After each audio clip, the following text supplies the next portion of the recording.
Well, sir, we just had our county fair down home at Pumpkin Center, and gosh, I ain't got the noises out of my ears yet. Well, for several days we was pretty busy getting ready for it. Everybody was going to put something on exhibition, and old Deacon Witherspoon was packing some apples in a barrel, and Tim Lawson come along. He said, Deacon, don't look to me as though you was packing them apples in the Christian spirit. And Deacon says, I ain't. I'm packing them in a barrel. Well, Jim says, I notice you putting all the big red rosy apples on top. And Deacon says, I'm packing them according to nature. And Jim says, well, how's that? Deacon says, well, you never see any cream in the bottom of the crock, did you? Well, our town was just chock full of people. Gosh, they were sleeping everywhere. And Ezra Hoskins' tavern was so full, he had to put a lot of them sleeping in the church.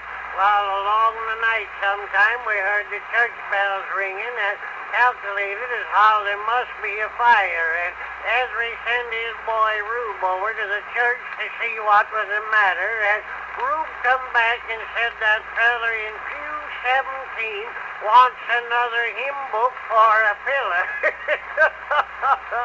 Well, sir, they had a lot of shows on the ground. One of them, Deacon Witherspoon, said we ought to be sure and see because it was taken right out of the scripture. That portion of it where a gal named Salome danced in front of King Herod while we went in to see it, and the program said that Salome would dance with 7 veils. Well, maybe Salome did have 7 veils once, but it looked to me as though she lost about 6 of them. Old Deacon Witherspoon fainted, and we had to pour ice water on him and let him smell camphor to bring him to. Well, a little ways down the street in another tent, there was another gal dancing a dance called the Dance of Venus. Well, sir, them 2 tents were just chock full all the time. I never seen our folks anxious to study scripture and astronomy. Then there was a show in a tent called Buddy Billy, and I went in to see it, and a fella come out on the platform. They said he was a magician, and he asked anybody in the crowd to give him a book. Well, they handed him up a book, and he wrapped a handkerchief around it, a towel around it, and a bed sheet around it, and a comforter around it, put it in a pillow, and they blindfolded him, and he read just what was in the book. And Heise Prospery was there with his gal, and she said, Hiram, let's get out of here. I got one of your letters in my pocket, and first thing we know, that darn fool will be reading it.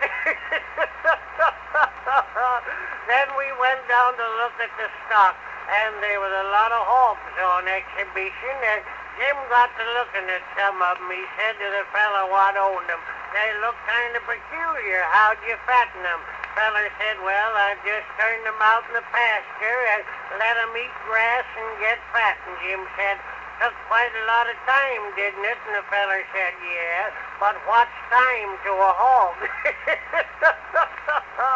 Then there was a feller there, had a razorback hog, and the feller what was giving out the premiums awarded him the first premium.